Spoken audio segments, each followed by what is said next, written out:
मेरे प्रिय दर्शकों, आप सबों का मेरे इस वीडियो में बहुत बहुत स्वागत। आज पुनः उसी ध्यान योग के ही आगे के प्रकरण को सुनाता हूँ। उससे पहले एक चिंतन वाक्य इस प्रकार का है। जिस दिन आप बेकार अथवा व्यर्थ के समय को किसी भी कार्य में लगाएंगे, उस दिन से आप कामयाबी की ओर चलेंगे। हम प्रायः देखते हैं समाज में कहीं कोई चौपाल पर बैठकर गप करता है या किसी के घर में बैठक खाने में 8-10 लोग बैठ के बात करते हैं। कुछ लड़के गांव के बाहर मैदान में या तालाब किनारे, नदी किनारे कहीं जाते हैं घूमने, मैदान में बैठकर गपशप करते हैं। तो जो बेकार का समय है, जिससे कोई मतलब नहीं है, उसको यदि आप काम में लगाते हैं, चाहे आप जो भी काम करते हैं, खेती करते हैं, व्यापार करते हैं, पढ़ाई लिखाई करते हैं, और यदि कुछ भी नहीं करते हैं, वयस्क बुजुर्ग हैं, घर में बैठे रहते हैं, तो भी भगवान का नाम ले सकते हैं, तो आप कामयाबी की ओर चलेंगे। बस अब पिछले वीडियो से आगे की बात। अर्जुन का प्रश्न था कि यदि सब कुछ ठीक है, पाप नहीं करता है, व्यभिचार नहीं करता है, भजन करता है, कीर्तन करता है, राम नाम का जप करता है, रामायण महाभारत सुनता है, सब कुछ ठीक है, तो अंतिम समय में वह कुछ भगवान की याद नहीं कर पाता है, तो उसका क्या गति होगी? तो उसी के उत्तर में कहा था कि वह शुद्ध श्रीमान के घर में कुल में जन्म लेगा। यही बात बताया गया था कल। अब भगवान कहते हैं कि अब आगे सुनो, अपनी तरफ से मैं कर रहा हूँ। भगवान कहते हैं साधन करने वाले 2 तरह के होते हैं, एक वासना सहित और एक वासना रहित। तो जिसको साधन अच्छा लगता है, साधन में रुचि हो जाती है, परमात्मा प्राप्ति के पूर्णतः प्रयत्न रहता है, किंतु किसी कारण से अंतिम समय में वह उद्देश्य से भटक जाता है, तो वैसे साधन में विचलित होने पर वह योगभ्रष्ट हो जाता है और वह स्वर्ग में बहुत दिनों तक रहने के बाद शुद्ध श्रीमान के घर में जन्म लेते हैं।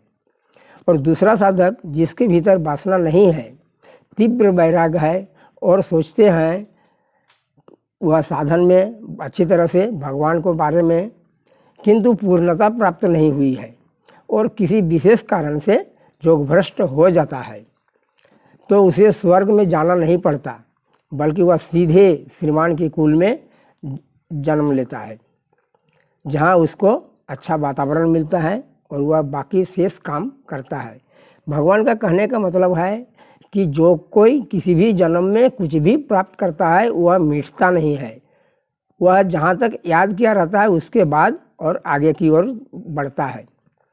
परंतु और एक तरह का योगभ्रष्ट होता है, जो संसार से विरक्त होकर योगभ्रष्ट हो गया है, संसार से विमुख हुआ है और भगवान का भजन कीर्तन में लगा हुआ रहा, किंतु योगभ्रष्ट हुआ, तो बोलता है इसके गति के बारे में मैं कहता हूँ। ऐसे लोगों का जन्म साक्षात जीवन उन्मुक्त बुद्धिमान योगी महापुरुष के घर में होता है, क्योंकि श्रुति कहती है कि उस ब्रह्म ज्ञानी की कुल में कोई भी ब्रह्म ज्ञान से रहित नहीं होता है। इस प्रकार योगियों के कुल में वह जन्म लेता है, जो बहुत ही दुर्लभ है। वहाँ के वायुमंडल में, वहाँ के दृश्य में, वहाँ के वातावरण में योग करना, परमात्मा का ध्यान करना, परमात्मा की प्राप्ति तक बहुत सुगम रास्ता मिल जाता है। यदि साधक आरंभ में समता को प्राप्त न भी कर सके, तो भी रुचि एवं उद्देश्य समता का रहना चाहिए, ऐसा श्री कृष्ण का कहना है। उससे क्या होता है कि परमात्मा की ओर लगे रहने से उसका कुछ अलग ही परिणाम होता है। भगवान का स्वभाव है कि साधक चाहता क्या है। भगवान यह नहीं देखता है कि साधक क्या करता है, प्रत्युत यह देखते हैं कि साधक चाहता क्या है। इसके लिए एक छोटा सा कहानी जैसा बात सुना जाए। एक प्रज्ञाचक्षु संत रोज मंदिर में जाया करते थे। और आँख से तो देखता नहीं था, वह जाता था समय बिताने के बाद, पूजा वगैरह जो कुछ होता था, आध घंटा 1 घंटा रहता था और वापस चला जाता था। तब किसी ने पूछा कि आप यहाँ किस लिए आते हैं? संत ने कहा, दर्शन करने आता हूँ। तब पुनः प्रश्नकर्ता ने पूछा कि आपको तो दिखाई ही नहीं देता, आप क्या दर्शन करने आते हैं? उसने कहा कि यह बात सही है कि मुझको दिखाई नहीं देता है, तो क्या भगवान को भी दिखाई नहीं देता? मैं उन्हें नहीं देखता, भगवान तो मुझे देख सकते हैं। तो भगवान जब मुझे देख सकते हैं तो यही मेरे लिए काफ़ी है और इसी से मेरा हर काम बन जाएगा। तो इस प्रकार उसका उद्देश्य रहता है। तो उद्देश्य रहने से उसके मन में रहता है कि भगवान मुझे देखते हैं, और सही में भगवान इसी को जानना चाहते हैं कि उसका मन में क्या है, वह चाहता क्या है, और उसी की इच्छा पूर्ति करते हैं, भगवान पूरा कर देते हैं जो जैसा चाहता है। एक छोटा सा उदाहरण, जब बाली को मारा गया तो उसकी पत्नी तारा बोली कि ऐसे ऐसे सुंदर युवक को तो जहर देकर, दूध में जहर देकर मैं पिला देता। वही वह राक्षसीन बनी कृष्ण के, जो कृष्ण को दूध पिलाने के लिए आई थी।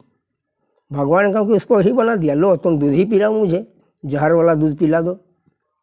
तो कहने का आशय है कि आप जो चाहते हैं भगवान वही कर देते हैं।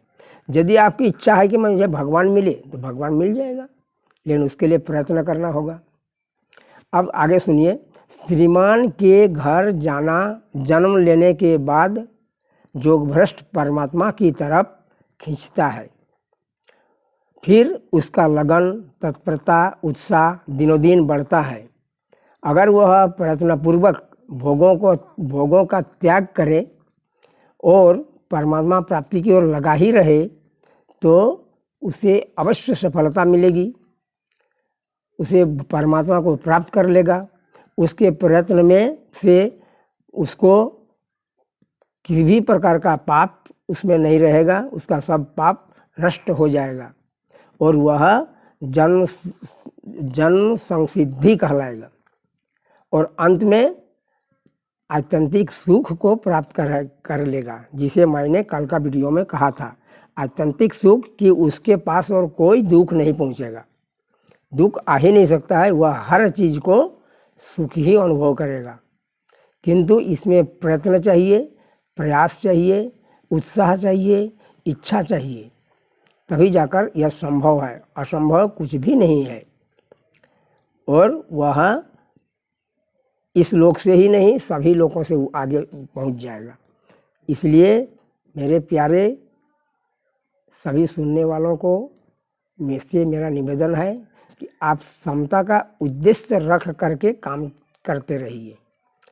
जैसा कि अंधा व्यक्ति सिर्फ मंदिर जाता है तो उसके मन में रहता है कि मुझे भगवान देख रहा है, और वास्तव में भगवान देख रहा है, हम सबों को देख रहा है, लेकिन हम लोग अनुभव नहीं कर पाते हैं क्योंकि हम सब भगवान से अलग नहीं है, उन्हीं का एक अंश है। इसको सोचना है।